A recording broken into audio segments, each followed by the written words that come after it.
This episode of the All About Nothing podcast is sponsored by listeners like you and Big Media LLC, encouraging you to check your voter registration. In a world where every voice counts, ensuring your registration is accurate and up to date is the simplest, most effective way to guarantee your vote is heard. Don't leave your participation to chance. Take a moment today and verify your status and stay ready for the next election by visiting theallaboutnothing.com/voter. Welcome, everyone, to the All About Nothing podcast, kind of daily show. I am Barrett Gruber, host of the All About Nothing podcast. You can find me across all social media at Barrett Gruber. With me is Brock, who is the coordinator for the Soda City Comic Con, as well as the Coastal Comic Con and the Boardwalk Comic Con. Coastal Comic Con coming up March 6th and 7th, 2027 in Wilmington, North Carolina. I want to make sure that people start hearing that because I'm excited to be going. Are you actually going to come this time? Son of a bitch. Yes, You are welcome to correct me when I make false statements. You didn't hear my correction, you son of a bitch. I absolutely am planning on coming that weekend.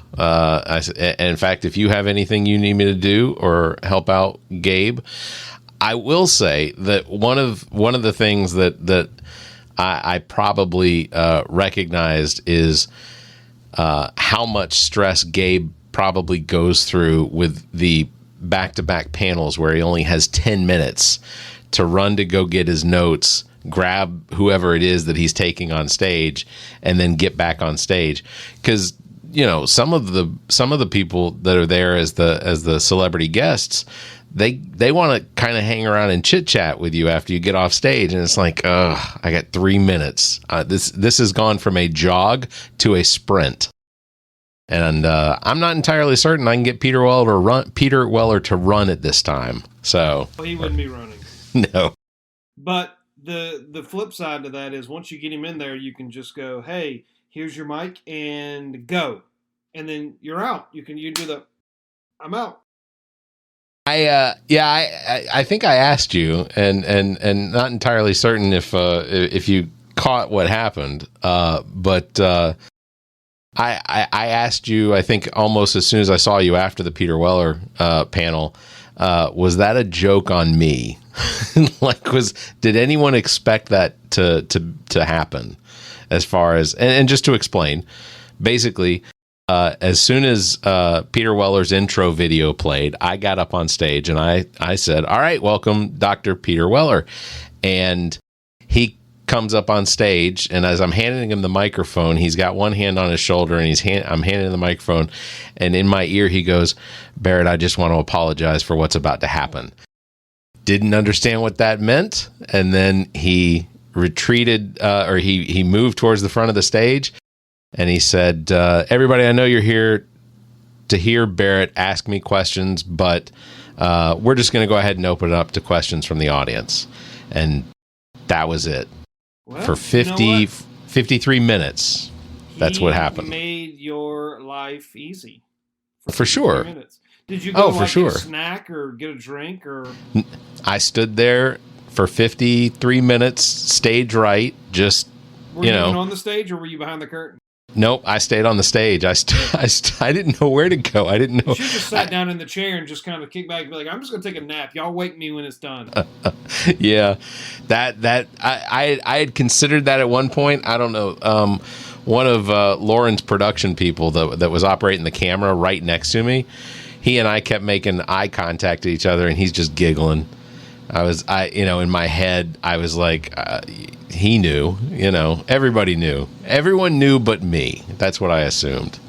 But you sent me a link from Stern Pinball, which was one of the group's partners. Do we call them partners?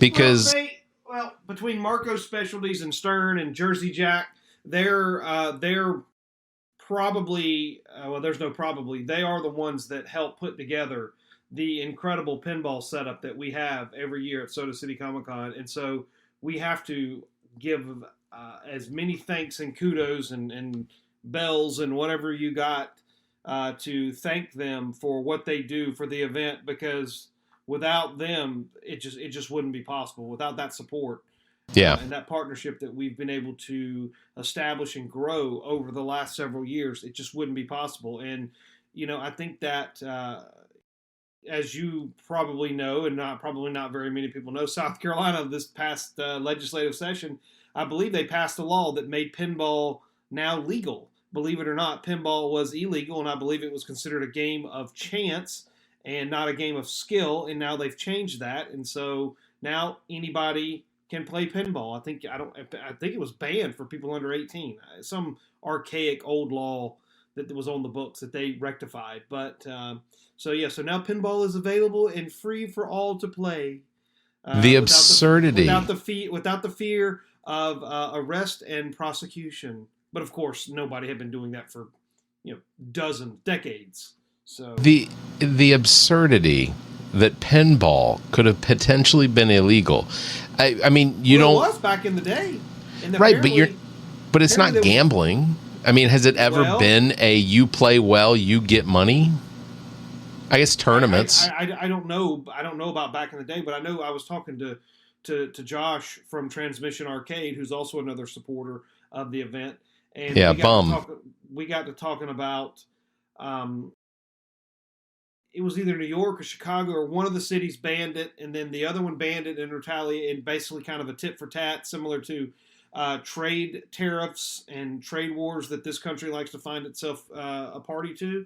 And when New York basically banned pinball or something to that effect, they rounded up all these various pinball machines and they dumped them in the Hudson. And the reason we were talking about this was because I got to talking about 52 Topps High Series baseball cards that Topps ended up dumping in the Hudson because they printed all these cards and nobody wanted to buy them because it was at the end of the season. Well, 52 Topps, if anybody's a baseball collector, the High Series, they know that contains the most expensive post-World War II baseball card in the Mickey Mantle Topps rookie card. Even though it's not as technically as rookie, that's a 51 Bowman, but it's the first Topps Mickey Mantle card, and a PSA 10, of which there are 3 in the world, are worth $25 million or more each. So, gotcha.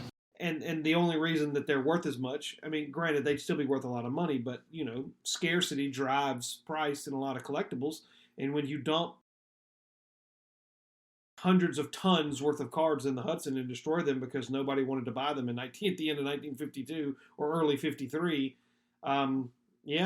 that's it. So apparently there's a lot of things at the bottom of the Hudson: baseball cards, pinball machines, subway cars that they've dumped off there to create artificial reefs. I mean, who knows what's in the bottom? John, what's his name? Potentially some of my family members, maybe. No. All right. Well, let me share this video from Stern Pinball, again, one of the partners at Soda City Comic Con 2026. We didn't even done the welcome yet. You're right. Oh, okay. Sorry. Welcome, Brock, to the show. Also, if you want to participate in the show, you can follow us, chat with us on, actually right now, Twitch and YouTube are where Facebook apparently failed on me tonight. So not entirely certain what's going on with their situation. But anyway, if you want to chat with us, you can follow us. You can follow the links at our webpage, theallaboutnothing.com. We're going to get into it. So this is a video from that Stern Pinball put as one of their shorts for that they did from Soda City Comic Con this weekend. Yep, so I'm just going to pop that in there.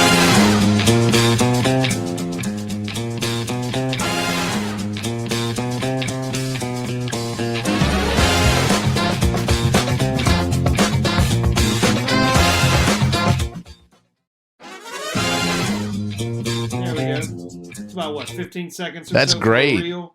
Yeah. That's fantastic. Vader and look like a Bubba. You okay, puppy? Oh. You okay? Are we about to get some action live? Is that what's about to happen? You okay? I don't know. She was kind of coughing or something. Yeah. Hey, you okay? Well, come on. All right, go play. I can say I did get down there and played some pinball for a little bit. I also got a lot of B-roll of people playing pinball, kids playing pinball. Nice. So glad that it's not illegal for them to do it, even though it's free. No longer breaking the law. Yeah. Right. So, it's true. But I have to, from my perspective, I know that for you and Steve and the rest of your staff that the event, as fun as it is, can obviously be a lot of stress, and there's a lot of things going on. Parts are moving all over the place. And so, as someone who is a fan of what it is that you and Steve do, I appreciate all the effort that goes into it. It was absolutely a ton of fun this weekend, and I appreciated the opportunity to be able to get on stage with a number of these celebrities that were there. Everyone from the anime actors like Bryn April and Brian Massey, as well as Catherine Disher and Chris Britton, and then the opportunity to hang out with the cast from Revenge of the Nerds, Curtis Armstrong, Julia Montgomery, and Larry B. Scott. Yes, thank you. Sorry. You know what? I was doing really good at remembering names. I don't have them written down anywhere in front of me, and I was remembering. The only person we didn't get to talk to that was there was Wilson Bethel, who of course is currently in the Daredevil series Born Again with what's his name, Matthew Cox or Charlie Cox. See, fuck, I can't get any names right, but I got some of them right. That's all that's important. But it was an absolute blast. If you don't want to talk to him, we could have arranged that. Well, for sure. And ultimately it really just came down to time. Like we just ran out of time. Why? Because I'm busy. I have children interrupting. Go. You are. Go to your room or go eat something. Yeah, just do something. You're harassing me, Barrett and I. But it was absolutely live broadcasting. Oh, I know. It was absolutely a fantastic event, and I kudos to again you, Steve, and the rest of the staff, because I can't imagine what it takes to put something like that on. Well, it was our 11th year, and fortunately, we do have a fantastic staff. Amy's our operations manager. We've got a great kind of security guy, and Paul, one of our better handlers. Unfortunately for him, had gone out west to go and promote his own business, so he wasn't there to crop dust on any celebrities, which is what he's most famous for. And I'm not lying. I'm telling you the truth.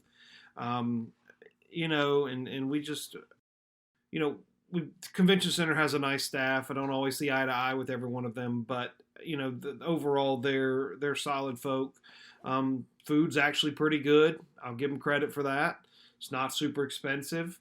Parking is a little something to be improved upon. I blame the city. We'd love for them to expand the convention center. So if you're watching and you wanted to send them an email saying, hey, expand the convention center, I'm sure they'd love to run that up the flagpole to city leaders and county leaders and state leaders saying, hey, there's a need for larger space. I think that we could bring in more guests. We could bring in some bigger guests. Mayor Rickman and his council members need to get on that.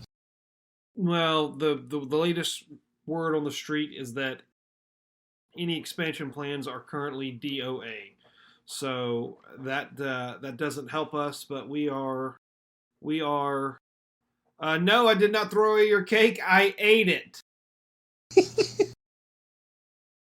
The joy of having a MacBook and having all your devices connected from one to another is that your kid can send you a text message and it shows up on your phone and the MacBook, which you're currently on Twitch and whatever the other one was. Instagram. I like to call it YouTube. Synchronicity. It's iPhones, iPad, iMac, and whatever. He just sent me a text and said, "Did you throw away my cake?" And I said, "No." And then he's like, "Boy," so he's not happy about that. You know what? If you dig down in that box, you might find a Rice Krispie treat. See, people are going to be like, "Oh my gosh, I'm getting a look at what it's like to be a single father of two teenagers," and I'm going to be like, "Don't sign up for it. It's not what I thought it was supposed to be." I joke. Well, it's not so bad. I'm only a couple years away from mine entering teenage hood, and while I'd like to think that I have the composure to potentially handle whatever situations, you will. I will just say this. They have fair warning of capital punishment if they come into my office while I'm recording. So Mine don't care. I said capital punishment. I meant corporal punishment. Corporal punishment was what we had in high school with our assistant principal with the paddle. That's what it was. Yeah, well, that ship has sailed. Well, are there any insights you can tell us from the weekend? What was successful? What you thought could be improved? Well, I mean, overall, the event was a success. I mean, we got a couple nickels to rub against each other, so we will be back for 2027. We've already started talking about Coastal. We've already started talking about Soda City 27. At some point, we're going to have to make the leap. And I don't know what the leap looks like, but the leap looks like you're jumping into the deep end and you're hoping like hell when you land, you're going to be able to swim. And we're thinking about finding ways to expand the event, to bringing in more attractions, to adding more space, to trying to get a bigger buy-in. No.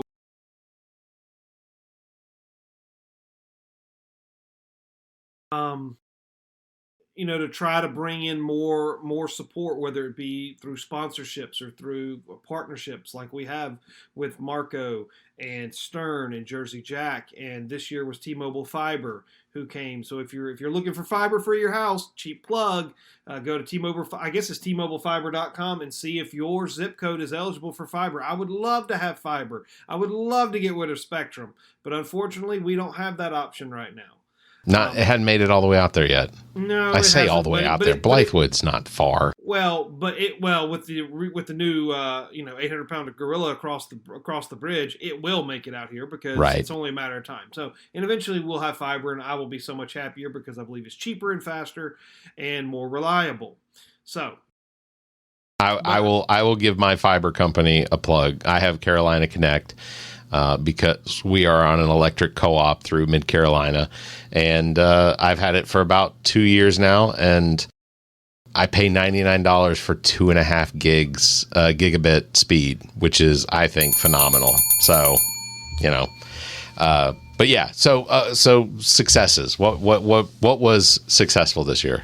Well, all the celebrities got into town. And without much of a hitch. One of them had a flight canceled in Charlotte, so I sent a ride to pick her up. Everybody got out on Sunday evening, no issues. So I consider that a success. At the most recent coastal show back in March, everybody's plane out of Atlanta was canceled into Wilmington, and we had to end up flying everybody in Saturday morning into Myrtle Beach, drive down there to pick them all up, then drive them back. Yeah, so Insane. That was a disaster. But we recovered and we got by. So the fact that everybody made it with minimal delay, there was some delay and one small change of plan, but outside of that, everything was okay. Nobody got hurt at the event. Everybody seemed happy at the event. All the panels, from what I can tell, went off without a hitch. I didn't get to see a single minute of it, but fortunately, we record them, and we will get them on YouTube, and you'll be able to watch them on our YouTube page, which is just pretty much surprise, Soda City Comic Con. So like and subscribe so you can check out our panels from this year, last year, and the year before. I think that's as far back as we go. I'm currently in the process of soliciting feedback from our vendors, and from what I can tell, most vendors, not everybody's going to be thrilled. I don't think anybody's upset, but for the most part, I think everybody was happy with the weekend, and they'll want to come back. We're looking at making some changes for next year. What that ultimately looks like, I don't know, but we're looking to bring more and better to the Midlands. And talking to another one of our biggest supporters, Stephen Miano at That Computer Store. There's another plug. Go check them out. They're on Harbison Boulevard. I don't have their address, but you can Google That Computer Store, and it will. They're right next door to Total Wine, over off of Columbiana Drive. My ex's brother works in that store. Total Wine? No, in the That Computer Store. Oh. Well, I was going to say it's next to Dan's Fan City, which is my favorite store. That's true. That's my second favorite store in that complex, Dan's Fan City. Yeah, love it. Every time I go, I take a picture of it, and I send it to a friend whose husband's name is Dan.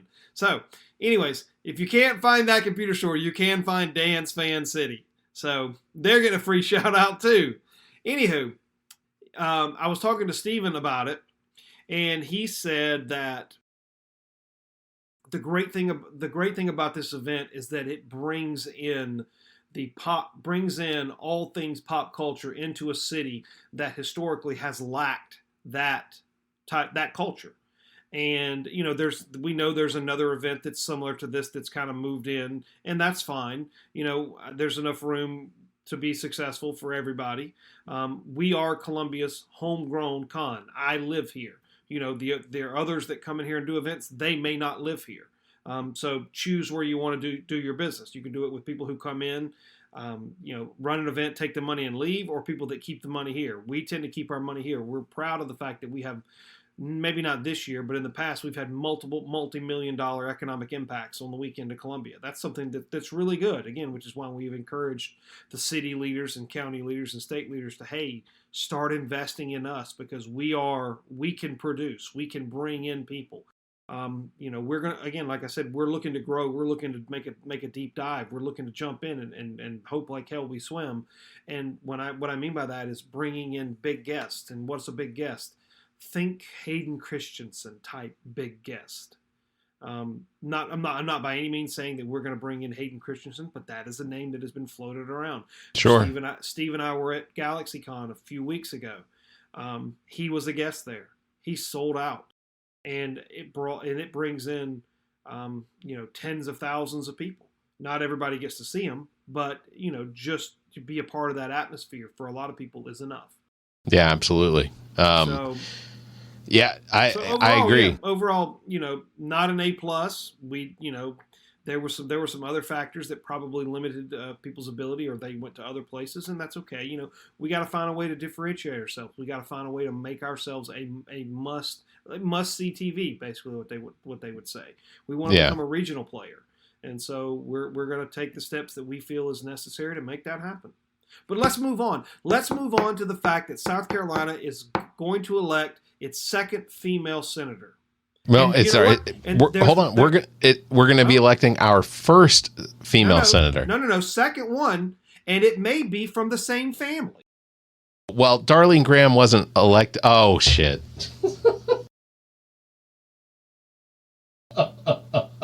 There you go. It took me a second. There you go. Now you're reading the tea leaves. Yes. But yeah, absolutely. South Carolina is going to be forced to elect a woman senator to the United States, to Washington, D.C. Yeah, 100%. 100%. I made a prediction yesterday before the voting started. And I'll admit, I checked Kalshi, I checked Polymarket just to see what they were saying, and they both predicted that Darlene Graham would win. One of them had her by 9 or 10%, and the other one was like 7%. And I felt like 7% was probably accurate. I went during the election, or during the actual voting yesterday, there were reports that there was a significant amount of voting that was taking place in person at the up in the upstate, which tends to give Norman more of an edge, but that towards the PD and over and down in Charleston towards Beaufort, that there was also a lot of voting that was going on. I think Lexington had greater than expected, but all in all, throughout the course of the state, out of 3 million some odd registered voters, and then of course you have to cut that down to 2/3 of that as to the number of Republicans that potentially would have been available to vote. I think the state of South Carolina had 12% voters show up, which is better, I think, than most of the counties thought was going to happen, which most of the counties were banking on there being about 8% participation. So 12% is good. It shows that there was some interest. And out of it, we have Darlene Graham versus Annie Andrews. And right now, according to the polls that were done literally 2 days ago and then tabulated today with data from yesterday from people exit polling, Annie Andrews and Darlene Graham are in a dead heat. So who knows? I mean, I don't think we've elected a Democratic senator in like 30 years. Fritz Hollings from is South the Carolina. last one, if I'm not mistaken. That does it. Yeah, that sounds right. That sounds right. So who knows? I know who I'm voting for. So do I. So I think the likelihood is that I think it's going to be an extremely close one, and it's going to come down to turnout. So the only and I don't care who people vote for. I really don't. I'd like the people that I vote for to win, but I just want people to turn out and vote. Like, just, it is the smallest, most insignificant it's the smallest amount of effort you can do to participate in what is this democratic experiment. Just get off, whatever it takes, just get out there and fucking vote. We'll have 2 weeks of early voting starting in October in order to actually, you've got plenty of time. It doesn't have to be, you're not making you don't have to actually make a real sacrifice. This is easy to do. There's plenty of time to do it. Just do it. Yeah. That's my spiel. That's my soapbox. They've got mail-in voting, contrary to what the president wants, which is very interesting that the president rails about mail-in voting and how it's fraudulent and just ripe for voter fraud, and yet that's the method he uses to vote. So here's purely out of curiosity, do you think that he remembers that he votes by mail? Or does I suspect that there is a piece of what is left in his brain that he thinks that he may have showed up and voted, or that that for him it's potential that he thinks that mail-in voting is the same as voting in person. I don't know. I have to attribute every possibility. There are infinite number of universes where Donald Trump is doing an infinite number of things related to voting, and I think that they could all be going on in his head at the same time. That's dementia. I don't know. Not a diagnostician, but I absolutely 100% firmly believe that we have a president that has that is dementiated. And someone asked me, they said, well, what's the difference between that and Reagan and his dementia? I said, Reagan had dementia, but it was associated with Alzheimer's. That was Reagan's, second term was, is that my wife or is that a lamp? But it's, the difference is that Trump's dementia could be purely genetic. It could be related to syphilis. It could be related to some sort of an infection that he got in the 70s from some hooker on a street in New York City, but what he is experiencing is frontal temporal dementia and with malignant narcissism, like absolutely 100%. This is an individual who is his brain is rotting in real time, and we're all here to see it. And I will say this, that this week alone, the Grim Reaper is taking the wrong 80-year-olds. That is, we lost Dolly Parton yesterday. Today we found out that Tim Curry passed away. And it is, I was a fan of Dolly Parton. She is, because of a situation when she was younger and during the ages when she could have had children, she had something medically happen or whatever it was, but she was unable to have children. So she took it upon herself to basically adopt all children.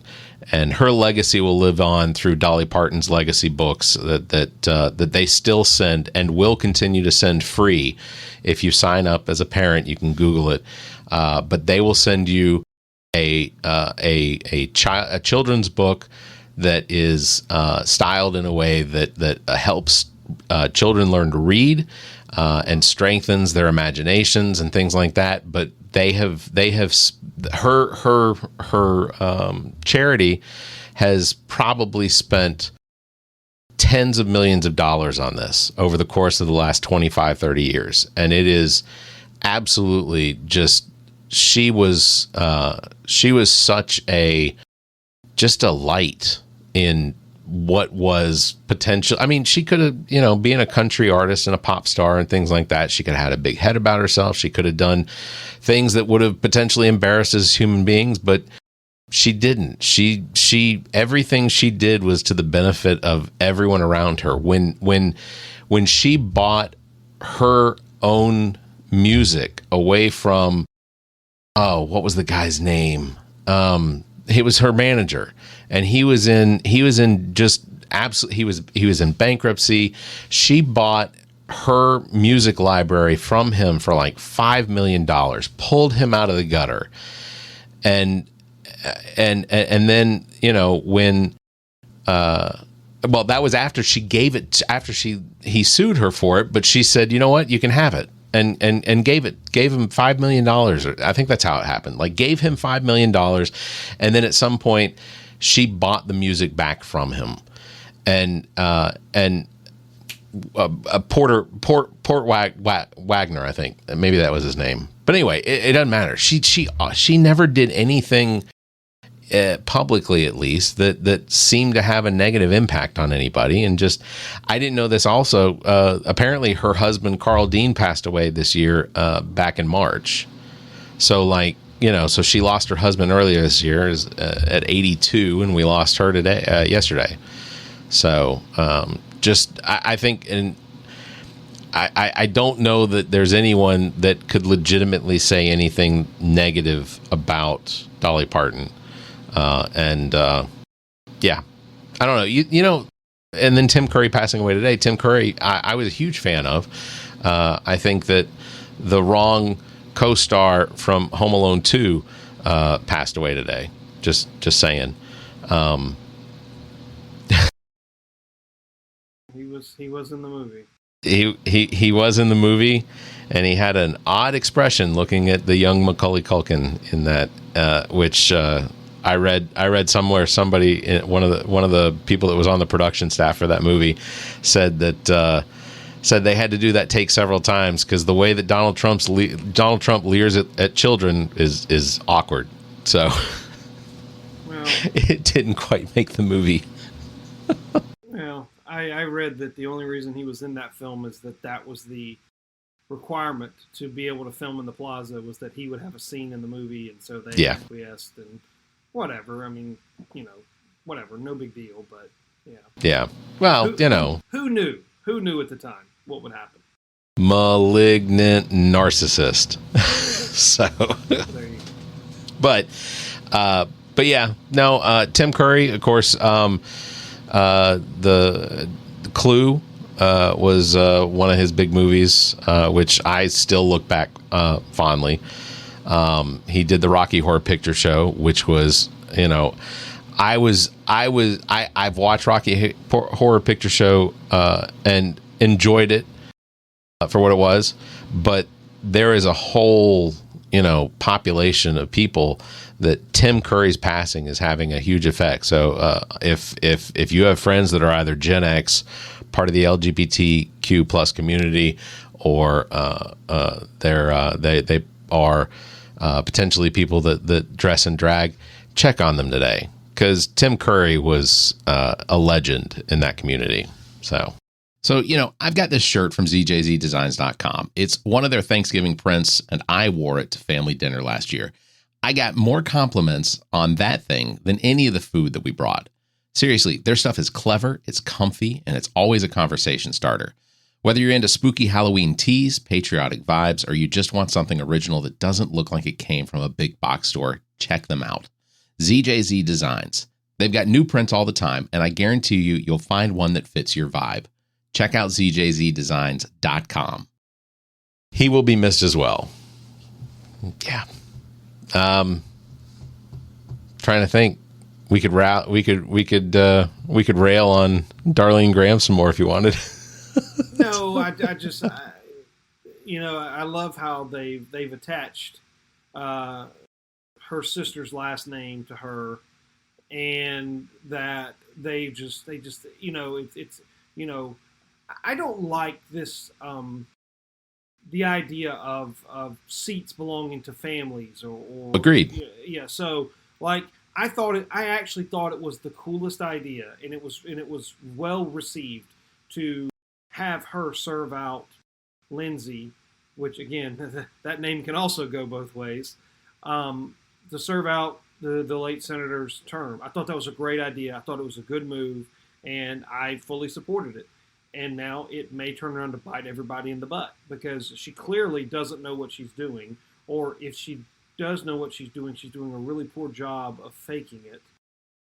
But yeah, it's like, and I'll say the same thing about Jim Clyburn. And Jim Clyburn has been the representative from Congressional District 6 for like forever and a day, it seems like. And I think that his goal is to, when he retires or dies, for one of his daughters to take that seat. And I am not a fan of that. It is not Clyburn District 6. It is the South Carolina Congressional District number 6. And it should belong to the people. And of course, anybody can run that lives in, well, you don't even have to live in the district. You just have to live in the district when you're sworn in. So anybody could run for it. But I just don't like the idea of these multi-family generations just like saying, oh, this is my seat, and I'm going to pass it down from one to the next. I don't like that. I don't like that at all. I agree. Yeah. And ultimately, Republicans, quite frankly. And ultimately, yeah, because there should never be any sort of legacy attached to any elected office, as far as I'm concerned. Because there was concerns that there was talk when HW won, and then we had Clinton for 8 years, and then W won, and there was concern that then I guess after that, his brother Jeb was going to run. So there was there at one point Jeb did pretty good in the polls, but there was this fear that we were going to see this legacy. It started out in 1800 with John Adams, and then John Quincy Adams won in, what was he, fourth president or fifth president, something like that? Sixth. Madison was he the sixth? Yeah. So we've had a history of families being, I guess, elected. We've had that in our history, but nothing stays fresh. The Roosevelt, Theodore Roosevelt won in early 1900s, and then his cousin Franklin wins, and to me that might be enough separation, plus the benefits of having Theodore Roosevelt as the president that basically gave us the national park system, and then Franklin Roosevelt gave us New Deal, socialized healthcare and interstates, Social Security, interstates, and that's true. Like a lot of the infrastructure in the country. Yeah, but I mean, I don't know. I will tell you this: just Eisenhower being, I think, one of the most fantastic presidents we've had. Roosevelt being a fantastic president. I think that the next president that comes along with a project similar to what Eisenhower did with the interstate system will probably be the president that really brings us out of whatever it is that we're going through now. Like I have told presidential candidates before, if you want to create jobs in this country at an epic level, to bring the poverty level up, to bring the unemployment rate down, build an intercontinental water system that takes water from places that have an abundance of it and moves it to places that have less or don't have any. You can build it right along next to the interstate system and distribute water across the country. And it can, the maintenance of it is going to be epic for the economy. The building of it is just going to be in the shot in the arm that we need. And ultimately it solves a problem. If we have flooding going on somewhere, and we can have the same massive pumps that they use down in Louisiana, in New Orleans when flooding happens, or in New York City when the subways flood, have a system built that can put it in pipes and move it from one place. We already do it with oil. Why not do water? Like, well, they just bring oil to a certain place and then they truck it to where it needs Sure. to go, and then they do gasoline. But yeah, no, they have pipes when they're pulling oil out of the rigs offshore, and they pipe it into the shore and all that stuff. So yeah, it could be done. Yeah, it would be a massive undertaking, but you're right. I've always told people that will listen to me, and the numbers are starting to dwindle, that the ultimate resource that people are going to that very well may be the downfall of civilization. It's not fossil fuels. It's not food. It's not any sort of energy. It's fresh water. That is what's going to be what wars are fought over moving forward. At some point, it will be fresh water, because every life as we know it is 100% dependent. Carbon-based life is 100% dependent upon water. Everything needs it in some capacity. And those that have it will be more precious than gold, silver, platinum, oil, gasoline, natural gas, any resource you can think of. Water, because if I forget what the principle is, I don't know what matter can neither be created nor destroyed. Yep. So there's only it can so only much be water. transferred. Yeah, it yeah. can be transferred from So I forget what that's called, but my kids would know. But there's so much fresh water in other places, but most societies can't get to it. Either in Alaska or locked up in the Arctic North or whatever, and and then if all that fresh water melts and it blends into the ocean, then all your coastal cities are gone. But that doesn't help, because all that water becomes salt water. Yep. So water's the big thing. You're right. If anybody could solve that problem, they'd be the hero of the 21st century. No doubt about it. Last thing I want to say, which I thought was really cool, as I was driving yesterday doing my technician jobs as a rover for the elections. As I was driving around between Boiling Springs, South Carolina, and which is over, there are two Boiling Springs apparently. It's one in Lexington and then one up towards the PD. But it's in Spartanburg. That's right. It is in Spartanburg. One of the things that I saw driving around, and it did not occur to me that we had, especially in an area that I would have assumed would have been pretty anti this. There is a solar farm that is about 60 acres. Wow. This is an enormous solar farm, and it has the same technology built into those advanced solar farms where the solar panels rotate as the sun crosses the sky. It was actually, it might have been off of Mac Edisto in Lexington. I don't quote me on that. I don't remember exactly, but the fact that is there, it is a huge solar farm.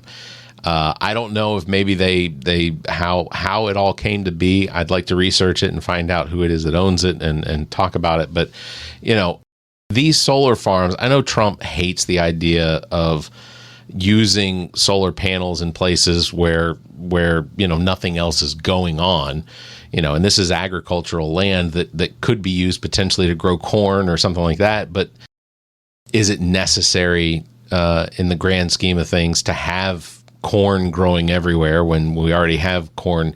Although this year I think it's been pretty tough, with the lack of rain that we've had. But it was just really cool.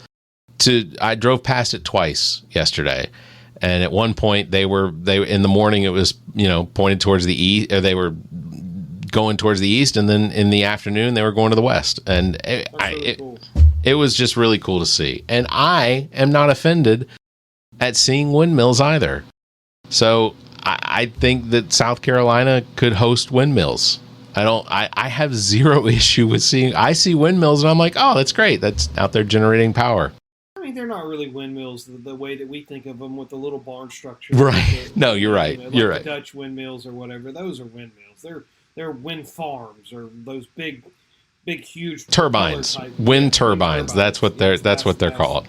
Yeah. I don't have an issue with wind turbines, and I don't really want them killing all the birds. I don't know if it's birds or whatever, but I don't know. They're not exactly the most attractive things. What about those poles out there that shake back and forth and generate electricity? But they make wind turbines also that are a pole and then it is a set of blades that just spin around it. Yeah, that one's okay. Yeah, I don't like the ones with the big propellers. You know, it looks like a helicopter's turned on its side and it's just. Yeah. I would say that Trump Tower has probably been responsible for killing more birds than all of the wind turbines across the country, the history of the wind turbines, because birds fly into windows a lot. That's a very interesting observation. You would think that the bird would be smart enough to see the other bird coming and say, "Hey, I should not do that." Like, because it's like, I'm going to run this other bird, boom, and then they're like.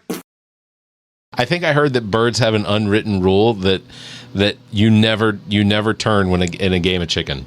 Oh, that's what I'm saying. They're playing chicken and they're like, "Yep, we're going to keep going," and boom, they hit, and they're like,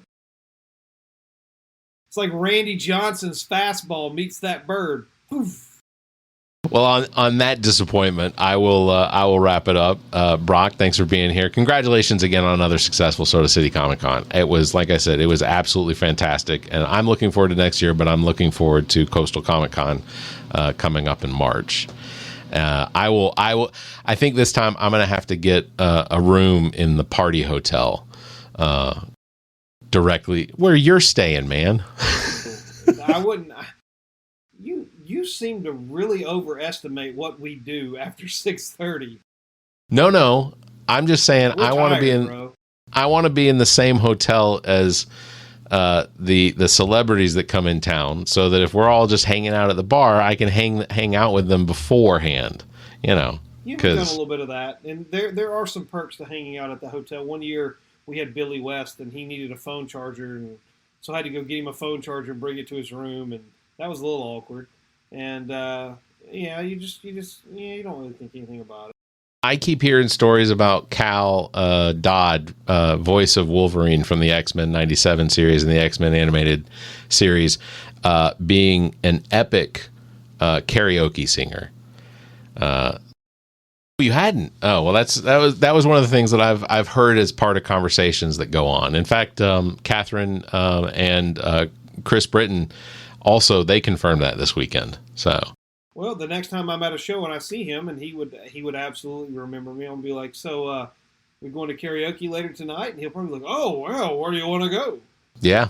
Do that. Yeah, all right. He doesn't go anywhere without Miss Donna, who's a sweetheart. So. That's okay. Yeah. No, he is one of the ones that we've never actually been able to get a conversation with because he was extremely busy 2 years ago when he was in Columbia, and then last year at Coastal, he had a little bit of a head cold, and his wife was a little concerned that being close to him. I know he signed autographs and took pictures all day. That is the obligation is to do that with the fans. I didn't want to put him in a situation that was going to wear him out or anything like that. But he is, Cal Dodd is absolutely genuinely one of the kindest people I've met in that whole industry. Just fantastic human being. So, all right. Well, on that bombshell, we'll wrap it up. Thanks very much for everybody listening. Thanks for watching. Don't forget you can follow me, Barrett Gruber. You can also go and follow Soda City Comic Con. Visit sodacitycomiccon.com. You can follow all the social media accounts. I know I'm going to give you stuff to publish out there here, hopefully in the next week or so. But just and we're going to be getting ready for Coastal Comic Con coming up in March. So we've got about 6 months to prepare for that, and it's going to be epic weekend in Wilmington, North Carolina as well. So please get your tickets now. If you get your tickets now, flights are less expensive, is what I've heard. So, I mean, I don't know anybody flying into Wilmington, but if you want to fly into Wilmington, come on. I'm not going to fly into Wilmington. If South Carolina had a direct flight to Wilmington, I'd be down. But I'm pretty sure in order to fly to Wilmington, you have to go out of you have to go out of like Jacksonville or Charlotte or Atlanta. Yeah, pass. Charlotte. Yeah. Some of those spots. I think there are direct flights into Wilmington. I think Orlando's one, Atlanta's one, Charlotte's one. It's up and down. I think they have a flight maybe to New York, Philly, Washington, those places. But well, nothing from South Carolina. No. I don't think between now and then I'm going to get my pilot's license because I think I have to get a certain number of flight hours. But the day will come when I'll just fly to Myrtle Beach or fly to Are you Wilmington. taking pilot lessons? I'm giving it serious consideration to going ahead and doing it. I keep saying that it's something that I want to do. I want to do it because renting a plane for a weekend really isn't that big of an expense in the grand scheme of things. When you consider the price of fuel, your time, I mean, to take like a little 4-passenger Cessna from Columbia to Wilmington, you get there in about an hour and a half, and your plane just sits on the tarmac over there, or you can rent a space in a hangar. But I don't know. I don't want to go down like the Big Bopper, but it does sound nice to not have to sit in a car for. Plus the view, right? I mean, yeah, you would get a good view.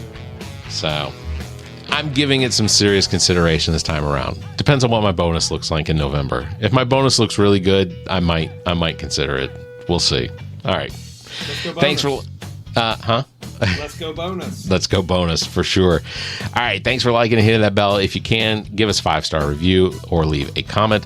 Until next time, you all stay safe, be kind, and keep your hands to yourself. And I didn't get fired, but Zach is back on other shows. That's right. Well, you've made it to the end. You survived the rambling, the tangents, and whatever nonsense we just subjected your ears to. Congratulations. Now that your brain is sufficiently scrambled, how about doing something productive for democracy?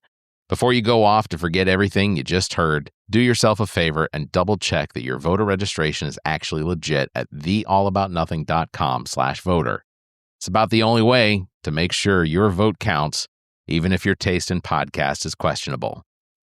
The preceding podcast is solely owned by the host or hosts and is distributed by Big Media, LLC. Copyright 2026. Okay, last meeting wrapped. It's too late to cook. Should I order poke or a burger? At war with myself, feeling choosy.